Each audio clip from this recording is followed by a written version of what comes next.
So I want to share a little bit about my story and what led me here to this now moment. And it will probably take a couple of videos because it's hard to condense almost 30 years of information into 5 minutes.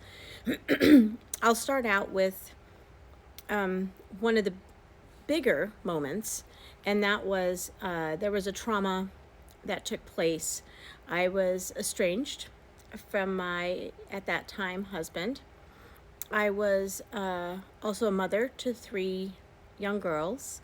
My oldest were twins, and my third daughter was 18 months younger. At the time, they were 4, 4, and 3. And we'd been married 5 years, and the marriage had physical abuse, emotional abuse, and I was very young at the time. And my beliefs were that I would stay in a relationship irregardless because that's what I had said yes to in my marriage. One day, my husband hit one of our daughters and drew blood, and that was when my mama bear came out and said no more. And I made a decision to leave, and did. And that was not easy.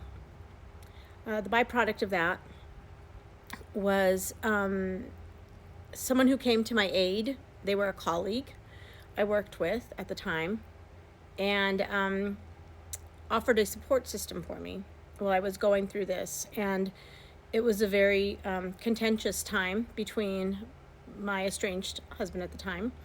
And what ended up happening is that he purchased a gun and threatened to commit suicide and was placed into a psych ward for a week for observation. And in that time, I moved out with my daughters, and we were in a new place with this other person that was supporting me, also being there with us. And this whole thing took place over the course of several months. The day that my ex was released from, and we had a divorce in progress, there were restraining orders. It was ugly. But anyhow, the day that he was released, he came that evening and met me at work, and he'd been given his gun back. The very short version of that story was that he followed me home from work and ultimately broke into our apartment and confronted me. I was on the phone with 911. When he came in, he unplugged the phone and confronted me with the gun, and the girls were there, and so was this other person. And after a very short interaction, I watched him take the life of the other person. And it is something that will never leave my mind, as far as a memory, the sounds, those moments, the shock. And I fled looking for help for my girls and I. And eventually 2 young men from upstairs came down, and their dad had sent them out of the apartment and told them to go with their mom. Ultimately, he would take his life shortly thereafter when the police would arrive.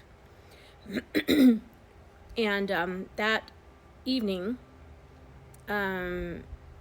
really became a catalyst for many things in my life. It became the catalyst for a spiritual awakening.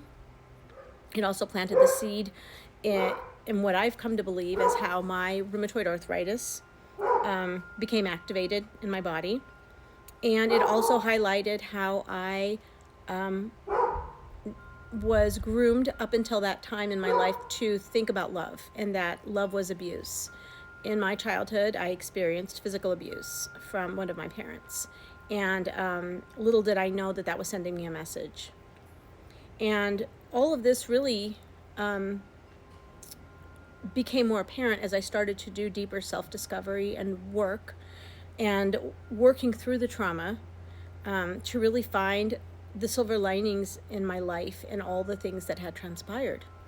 And it's been quite a process, and I want to share those awarenesses and discoveries with you as we continue to talk. Anyhow, this is part 1, and I will share part 2 with you next.